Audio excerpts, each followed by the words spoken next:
She called him lazy, said he didn't look alert enough, said he didn't fit the image of her company's headquarters. By noon, he was escorted out of the building he had guarded for 3 years. Head down, job gone, reputation stained. But just hours later, when her world collapsed in a way no parent could imagine, the only person standing between her daughter and tragedy was the man she had just fired. What happened that day wasn't just about a mistake. It was about assumptions, about power, about the quiet damage of seeing someone's skin before seeing their worth. And by the end of that night, the CEO would be forced to confront a truth she had spent her whole career ignoring. Marcus Hill had worked security for nearly 15 years. Former Army reservist, father of one, the kind of man who showed up 30 minutes early and left 30 minutes late, just to make sure every door was locked and every hallway was clear. At the glass tower of Ellington Tech, he was a familiar figure, tall, steady, always in the same pressed Navy uniform. Employees rushed past him every morning, some offering polite nods, most barely noticing him at all. To them, he was part of the building, silent, still, replaceable. But Marcus noticed everything. He noticed when executives avoided eye contact, when visitors clutched their bags a little tighter as he walked by, when new hires looked surprised to see a black man standing at the front desk of a billion-dollar company. Still, he did his job with quiet pride. The paycheck covered his daughter's asthma medication and helped his mother with rent. Stability mattered more than ego.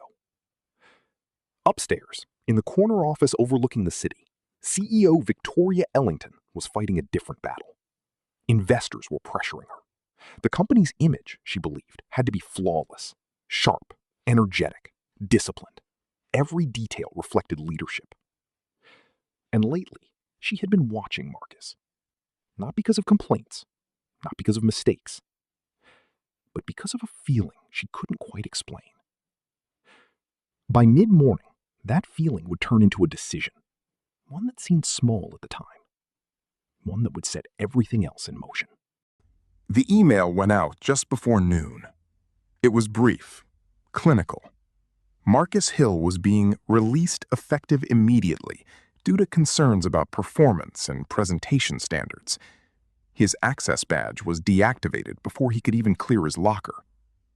There had been no warnings, no write-ups, just a quiet summons to the executive floor, where Victoria Ellington stood with folded arms and a tight, rehearsed expression. She spoke about energy, about image, about the direction of the company. She never mentioned his record, never mentioned the nights he stayed during power outages, never mentioned the time he performed CPR on a delivery driver in the lobby.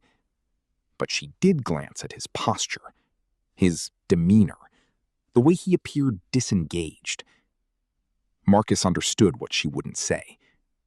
He handed over his badge without protest. Security escorted the security guard out. In the lobby, employees stared. Some looked uncomfortable. Others looked relieved. The tall black man at the front desk was gone. Order restored. Outside, the city air felt heavier than usual. Marcus sat in his car for a long moment, staring at the steering wheel. Rent was due in 2 weeks. His daughter's inhaler needed a refill. His phone buzzed with a text from his mother asking if he could stop by later. He typed back, "Of course," and started the engine. Upstairs, Victoria moved on with her day. Meetings. Smoke swallowed the entrance as Marcus disappeared inside. The heat was immediate, thick, suffocating, blinding. Car alarms screamed in the underground garage, while flames crawled along the ceiling like living things.